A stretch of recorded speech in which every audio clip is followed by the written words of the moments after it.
he finish up strong? He sure did. Check out the Eagles needing all of it, essentially. Certainly that Week 16 win against Michael Irvin's Dallas Cowboys. Who, by the way, you got the pick right. You chose the Eagles here on NFL Gameday morning, so at least you got that right. Let's send things out right now. Colleen has got a guest along with Kyle Brandt. Who do you have there, folks? Oh, I mean, listen, if you want to talk about the Eagles, you've come to the right place because, Kyle, you're right. Who don't we have in this bar? Wild. New Wave Cafe in Queen Village of Philadelphia. And listen, we got Swoop here. We got former Eagle Trey Thomas here. Hey, Trey. I mean, 3-time Pro Bowler, spent over a decade in Philadelphia playing left tackle. And then we have Eagles cheerleaders. We have John Apulivati Vaitai from Twitter, famous from Twitter. But let's talk about Carson Wentz, the man that we all want to see today on that field, him and Russell Wilson. And Carson Wentz, can he continue that hot streak that he's been on, Trey? I think so. I think right now you're seeing Carson Wentz just going out and he's just playing. You know, I think he has a group of guys that are just going out there and making plays for him, guys that he can trust. And they're trying to make a name for themselves. It's not a group of, it's not the same group that won the Super Bowl. So these are young guys that were on the practice squad that are trying to make a name for themselves, and that they're out there making plays for Carson. Now all you can do is just trust them. Are you worried at all about the offensive line as a former offensive lineman and neighbor of Brandon Brooks? Of course. I mean, you know, you do get a little concerned seeing Brandon Brooks go down, Lane Johnson go down the way he did. But Big V, I mean, he was the starting left tackle when they won the Super Bowl. So I trust Big V stepping in and handling the right tackle situation. I'm excited to see what Matt Pryor is going to do in that right guard, because now when you go back and you look at the first time they played Seattle, that's who they had to go with anyway at right guard and right tackle when they came out of halftime. So now you have Matt Pryor and Vic V. They're going to have to hold it down. That's all we have. Right. That's it. Listen, it'll be interesting, too, to see if they move around Jadeveon Clowney, if the Seahawks do, to kind of exploit that right side of the line. But, Kyle, what do you think about all of this? You know what I think about Trey that I like? Trey just hangs out. He comes to the neighborhood. You should see what he did to a breakfast pizza. It had never stood a chance. Oh, yeah. Quickly, Trey, you played in an era where there was really good teams, but I almost feel like Eagles fans were always kind of waiting for something to go wrong. Now they're just expecting something to go right. What has changed about this city, this franchise? We're all so positive now. You know what?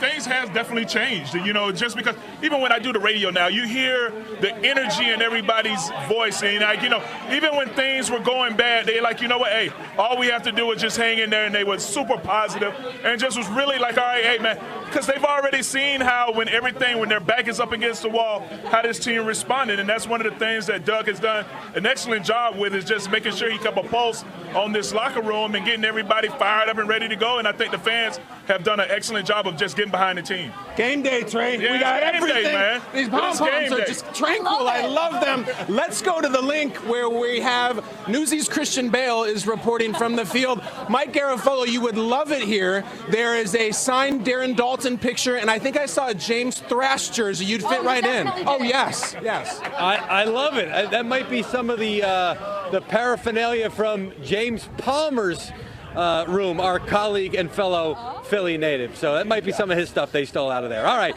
here at the link today, there are going to be some Zach Ertz memorabilia, some jerseys. You're going to see those in the crowd, and you're going to see it on the field. Ertz returning to action. He received clearance yesterday for that kidney issue that he had after taking a hit against the Cowboys. He actually didn't even get clearance until after the news broke that he got clearance, but they made sure they put him through a gamut of tests, including imaging that showed that the wound on his kidney had scabbed over.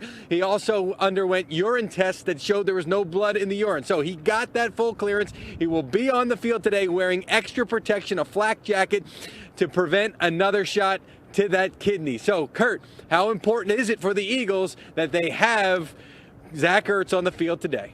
Well, you know, Mike, when you sat down in that great interview with Carson Wentz, he told you, well, it's just like any other game, my first playoff game. Well, let me let you in on a little secret. It's not like any other game. When he shows up for this game with the pressure because of what they've done in the playoffs, it being his first playoff game, first thing is it's going to be nice to be able to walk into the huddle and see a familiar face, his buddy Zach Ertz in the huddle, settle him down a little bit. But to me, in close football games, it's about critical situations. third down and red zone. That's where Zach Ertz is a difference maker for Carson Wentz and this Eagles team. So that's where he's going to have the biggest difference in this football game. Now let's head out to Omar Ruiz on the other team. Hey, Kurt, speaking of close games, the Seahawks have won 10 one-score games this season.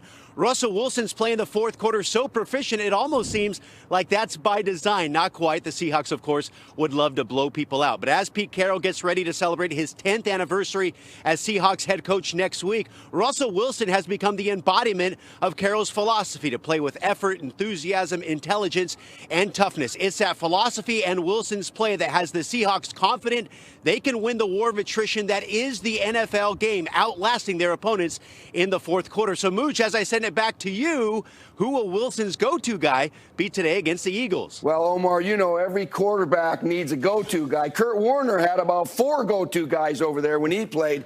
But I was going to say something about DK Metcalf, the rookie from Ole Miss. He's having a great year. But really, let's face it, Tyler Lockett is the go-to guy. He had 82 catches. He's the veteran guy that you can count on. Over 1,000 yards receiving and 8 touchdowns. Today, when it gets tight, Russell Wilson's go-to guy will be number 16, Tyler Lockett. And now for more on the Vikings, let's go over to Tom Pelissero in the Big Easy. Mooch, we've talked a lot about the return of Vikings running back Dalvin Cook, who told me that we're going to get this thing back rolling again with a full workload today against the Saints.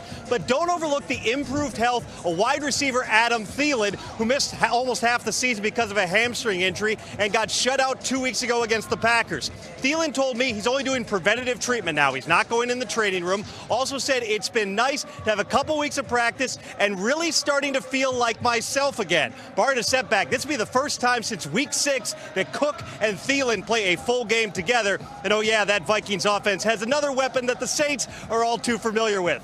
Irv, does Stephon Diggs come up big again today? I think, Tom, he comes up really big. You just mentioned those 2 guys that are going to make a difference for Stephon Diggs. That's Cook in backfield and Thielen taking care of all the intermediate areas. And now Stephon Diggs can beat you deep. Remember after the 2017 season, that Minnesota Miracle game, he had 137 yards, 61 yards on that walk-off touchdown to win that game. Expect him to have a big game. Now let's go back out to New Orleans and Steve Weiss. Oh, Irv, you are stirring it up because this Saints secondary, they want all the smoke. And one thing about this defense that they talked about all week is stopping the Vikings, or at least slowing down the Vikings' play-action pass game. That is the bread and butter and strength of their passing game. And the key to do that is to slow down Dalvin Cook. They talk about with Dalvin Cook coming back, that changes things for the Vikings, gives them an authentic running game. So they got to slow him down, and they want to get Kirk Cousins in the pocket. They feel they get Kirk Cousins as a pocket passer, they have got the advantage. As All-Pro linebacker Demario Davis said, we can't focus on a singular aspect of this offense. We just have to go out and do our jobs and do them well.